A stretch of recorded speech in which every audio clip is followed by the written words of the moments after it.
Our first main topic today comes to us from Luca from Orlando, Florida. And Luca writes, "It finally happened. The man Caleb Dressel has finally broken his silence since departing this summer's World Championships early. Now that he's given us an update, I was wondering if you'd be willing to share your thoughts and maybe give us some insight into what's going on. Caleb is my favorite swimmer and you're my favorite YouTuber. Keep up the great work and thank you for the amazing swimming content." All right, thank you for that question, Luca. And yes, Caleb has finally posted on Instagram stating that he has not swam since departing World Championships. And to give you a little bit of backstory, Caleb went to World Championships this summer, led off the men's 4x100 freestyle relay in a 47.6, a very, very respectable 100 freestyle time that would have been in contention for a medal in the final based on those results. And then he won the individual 50 butterfly, like he won that gold medal. So he won 2 gold medals, and then he took off on day 3, or right after the semis of the 100 freestyle. I think he swam prelims. So he left. And there was no word as to why the GOAT Caleb, the reigning Olympic champion, left. And everyone was left speculating. And I will say that of all the things that I get email submissions for, this was the most hotly asked question I got. Like, what's going on with Caleb? Do you know? Can you share things? And as I've said before, my job with this video podcast, with this show, is to be a fan, is to speculate as a fan, is to discuss things as a fan, and is to talk about all kinds of things. However, I'm not a breaking news guy. I will never do that. That's not my thing, right? Unless someone wants to come on my show and talk about things, sure. But even if I had inside information, because I have friends close to situations like this, I would never discuss that, right?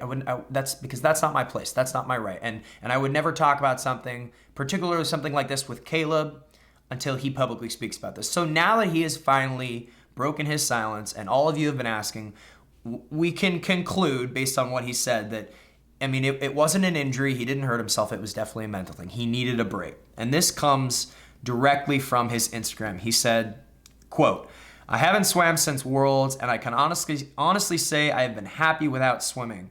I really miss it though. A few things I've done. I finally went on a honeymoon to Iceland.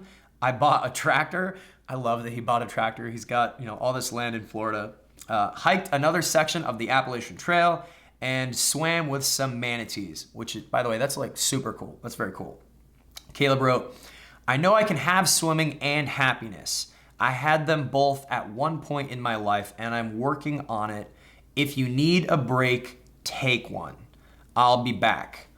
All right, so right there he said, I know that I can have swimming and happiness. I've had both of them before. What he's saying there is he was not in a good mental place. Okay, this is definitely a mental health situation. And that's why he left.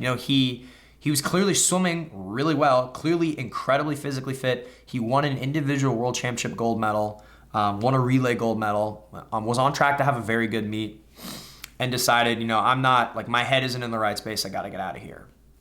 And so, first of all, I think we all can agree that we're just really, really happy as fans of Caleb that he's doing well, right? The fact that he was able to go on a honeymoon, the fact that he's able to take some time to himself, that stuff is important. So I'm really, really happy that he's doing better and he's doing well enough to share that with the world, The important thing here to point out is this kind of thing happens to everyone.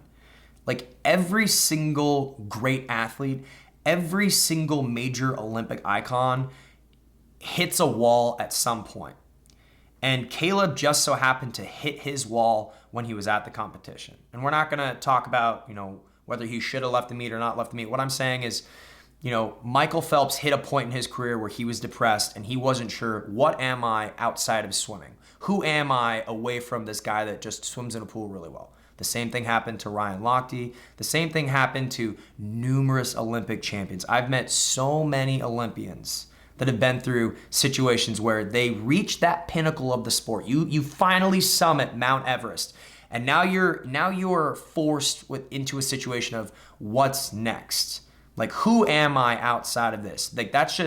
that is the thing that goes through every champion's mind once they've achieved that lifelong dream that they've been striving towards forever. It's like, well, now what? And the thing you have to understand with Caleb here is, Caleb had a 5-year chunk, as all the Olympians did, not 4 or 5 years with the COVID year and everything. He got married, and because of the postponement of the Olympics, he wasn't able to go on a honeymoon.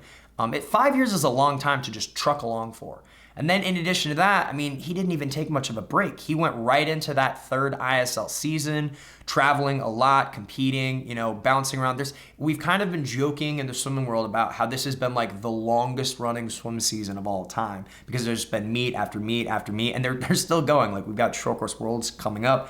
And so it's just been a lot. And he hit the point where he was like, I can't do this.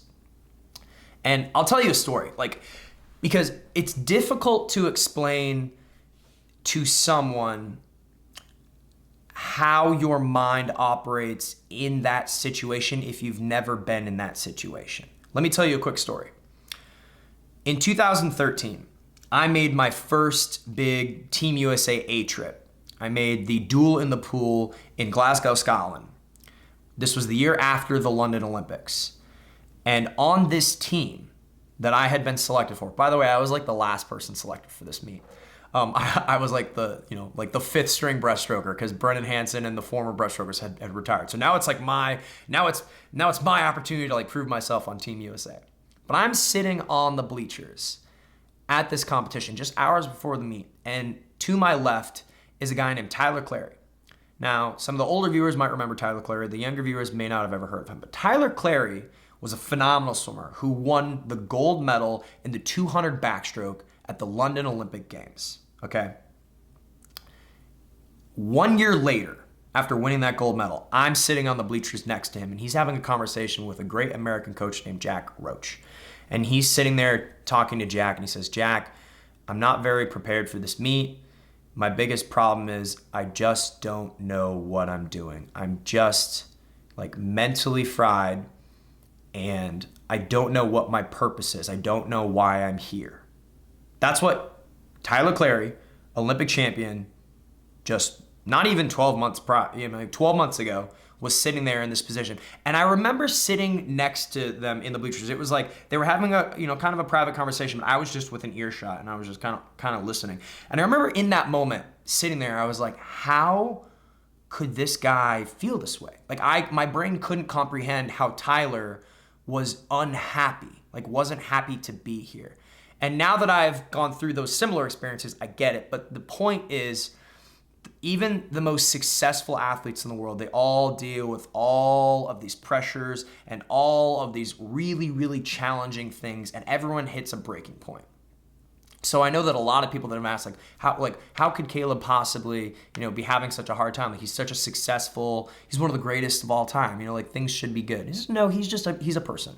He's a person navigating things. He's a person navigating the waters of, trying to be this ultra successful elite athlete, but also have a personal life and be a person with merit, a person with purpose, a person with happiness outside of the swimming thing, right? Those are, having, like Caleb said in his Instagram, having both. A lot of times I think the key to elite athletes performing well for a long period of time is having balance. And Caleb has just had a struggle finding balance, and he's working his way through that, as all athletes have to, right? They all reach a wall.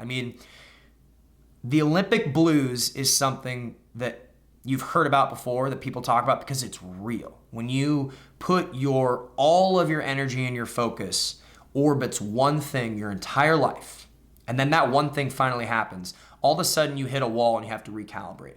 And it's I think, and I'm just speculating here, I have not physically talked to Caleb about this, but I think he's just been go, go, go, go, go, and now finally it's all caught up to him. And he's not the only one. I have talked to other Olympians, very successful Olympians from the Tokyo Olympics, that feel similarly. They all go through this. This is normal. But I believe Caleb will be back. I believe he's, clearly he swam great this summer, even though he needed to take off. That's fine. He'll be back. He'll be back. And it will be exciting to see how he does. And obviously, as a fan, as a teammate of Caleb's, I'm always rooting for him. I love the guy. I want nothing more than for him to just, be killing it and, going incredible times that blow our minds. So anyway, that's the deal.